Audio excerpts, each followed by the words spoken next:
ঘটনা আমি কিতাবে পড়েছি। ভারতের এক মাদ্রাসা, আমি এটা বলি না যে আপনাদের এলাকায় এটা হোক, বুঝানোর জন্য বলতেছি। ভারতের এক মাদ্রাসা, এই মাদ্রাসার বোর্ডিং এর অনেক খরচ ব্যয়বহুল, এলাকার মানুষ হুজুরদেরকে লজিং নিতে চায় না। আগের যুগে মাদ্রাসার ছাত্রদেরকে লজিং নিত, ওই মাদ্রাসার আশেপাশের লোকজন মাদ্রাসা থেকে লজিং নিত না, যার কারণে মাদ্রাসার ছাত্রদের খানা অনেক কষ্ট হইত। তো এক পর্যায়ে ছাত্রদেরকে লজিং নেওয়া শুরু করলো, কিন্তু একটা ছাত্র লজিং পাইল না।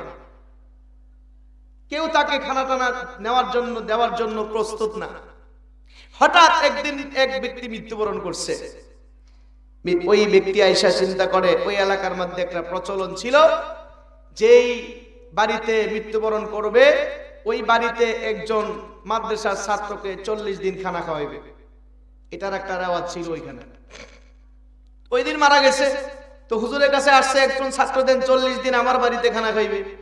তো 40 দিন খানা খাওয়ার জন্য ওই যেই ছাত্র লজিং পায় নাই, ওই ছাত্রকে দিয়ে দিছে। ওই ছাত্র 40 দিন লজিং খাওয়ার পরে 40 দিন তো শেষ, পরে 40 দিন আবার কোথায় হবে? 40 দিন শেষ মাথায় আল্লাহ পাক গ্রাম থেকে আবার আরেকজনকে উঠায় নিয়ে গেছে। তখন আবার ওই বাড়ির লোকজন আইসা হুজুরের কাছে বললেন, হুজুর 40 দিন খানা খাওয়ার জন্য একটা ছাত্র দেন। তখন হুজুর খবর নিয়ে দেখলো এর 40 দিন শেষ।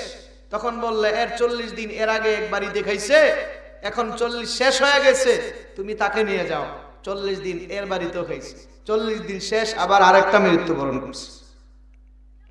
এইভাবে যখন চলতেছে, এলাকার মানুষ টের পেয়ে গেছে যে আরে 40 দিন পর পর একজন করে মৃত্যুবরণ করে, ছাত্রের খানার ব্যবস্থা হয়, আরে 40 দিন খানা এইভাবে না খাওয়া, এর জন্য তোমরা যদি বছর বান্ধা খানার ব্যবস্থা করো, আমার মনে হয় 40 দিন পর পর আর মানুষ মরবে না।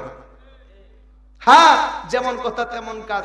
40 দিনের এই সিলসিলা বাদ দিয়া এক বাড়িতে যখন খানা দিছে, এখন আর 40 দিন পর পর মানুষ মরে না। আলহামদুলিল্লাহ কন্যা। তো বোঝা গেল কি, যে এলাকাতে মাদ্রাসা আছে, মাদ্রাসার দরদিও আছে, ওই এলাকার মধ্যে কি হয় না, আযাব গজব